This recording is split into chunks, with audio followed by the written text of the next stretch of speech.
of all, thank you everyone for coming here this evening. Thank you so much. I want to start by thanking a few people. Without them, this book wouldn't have been possible. First of all, Mr. Hussain Zaidi, the man who relentlessly pushed me week after week, month after month, after I came back from Canada where he was being treated. And I remember what Hussain told me. He said that, you've been through this as parents, this information that you've had, that you've got on your side. If one family, one parent, if one child fighting cancer can have this information on his or her side, it will be battle won for all of them and for you. And also Bilal, my partner in crime, I wouldn't have been able to do it without him.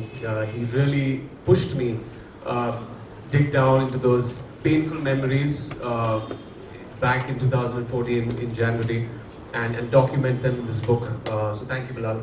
And also Millie, the entire team at Penguin, it wouldn't have been possible without them. They've really given the book the kind of exposure that it needed to get across to everyone in the hour of need.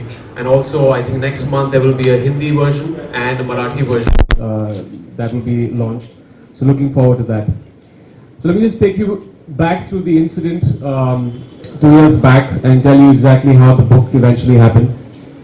It was January 13th, 2014, when as a family our life was completely wrecked. It was a casual brunch that me, my wife and my son had gone for to Taj Lands End. And it was there where we detected some abnormal symptoms in our son. And we rushed him to the hospital. There was his head pediatrician there and tests began. There was a conversation that we had 2 weeks back. We didn't want, we were delaying a simple blood test for the hemoglobin because we didn't want our child to go through physical trauma when a needle went into his arm. And here in this hospital, there was needle after needle jabbed into his arm and doctors trying to get to the bottom of the problem. Anyways, that nightmarish of a day ended. We went back home and I went onto the internet to do my own research.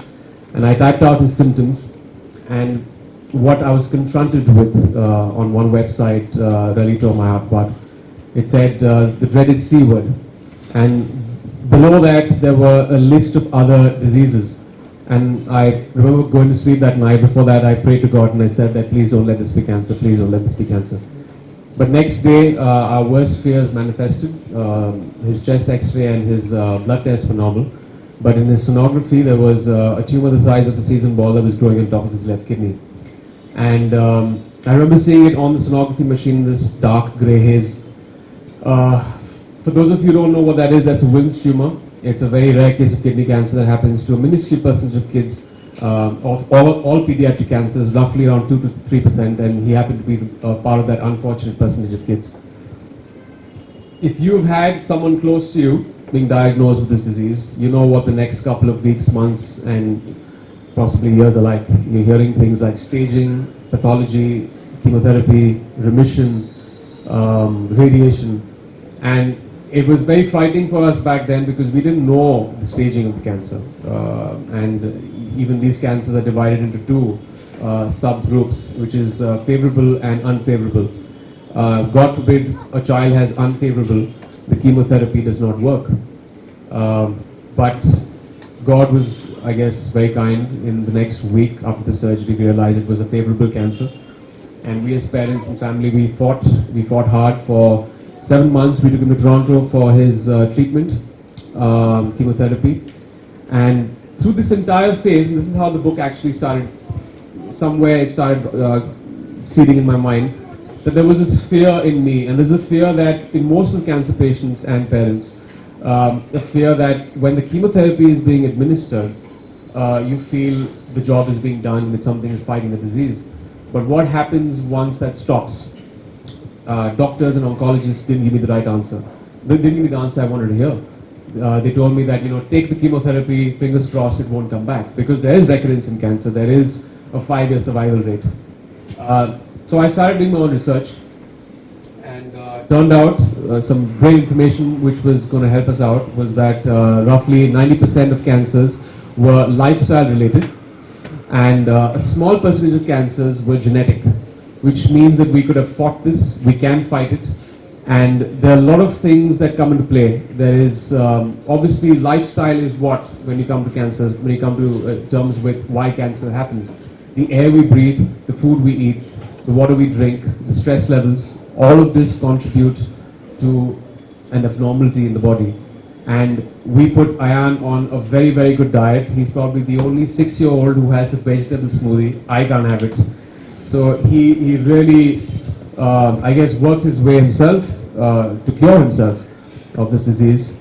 And, you know, it's statistically they say that roughly by 2030 there will be 4 in 5 people who will have cancer.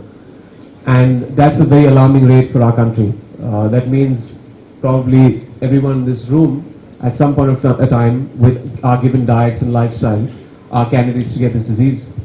So I felt once Hussein came to me and Bilal came to me and they said that, you know, you have to get this information out to people. And if it touches one life and gets the information to them, it will be a great accomplishment. And this is not just for cancer patients. This is for people, for prevention. Because even we as a family felt that this could never happen to us. Cancer is something that happens to someone else. But I have news for you. It comes knocking on your door without a warning. And sometimes it gets very late. So I would advise everyone to go out and read this book. We have put the last 3 chapters, which are about what you can eat and what you can avoid to reduce your probability of getting this disease. Something that oncologists will not tell you. I have nothing against them. They have saved my son's life because chemotherapy was given to him. But the fact is that food does not come into their domain. It cannot be patented. So that's why pharma companies will never say, if you have curcumin, for example, it can help you fight heart disease and cancer. So all these things have been documented in this book. So I hope everyone gets to read it. And yeah, over to Bilal. I think exactly or slightly over a year ago at this very place we had launched my book, and exactly the 3 people. Today we have a little addition, and that's Ayaan, because of whom this book is possible. I think Ayaan serves as an inspiration to pretty much everyone out here in this room. He's so cheerful. He's just like the coolest kid you can be around.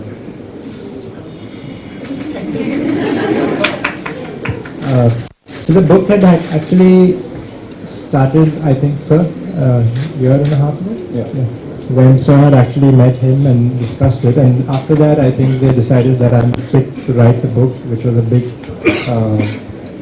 it was a big opportunity for me, but it also it was a big responsibility as well, considering the fact that I had to tell the story of someone who I haven't been in, and doing that was easier than I thought it would be, because he literally he was pretty cooperative. He would tell me almost everything in detail. Even if I missed something out, he would relive that moment, and I would actually see him choking up at certain instances, because it just can't be easy having to go through all of that all over again. So I think it's a it's a great thing that he's done by getting this book out and sharing his experiences, something that not everyone will be open to speak about, but not just experiences, but also certain things he came across which he felt was needed, was imperative to document in the book.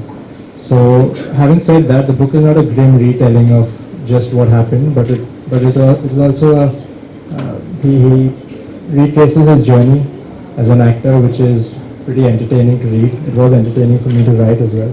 And I think all in all the book will inspire you and educate you, but at the same time will leave you with a smile in the end. And if that's what happens, I think we're successful at having put this book out.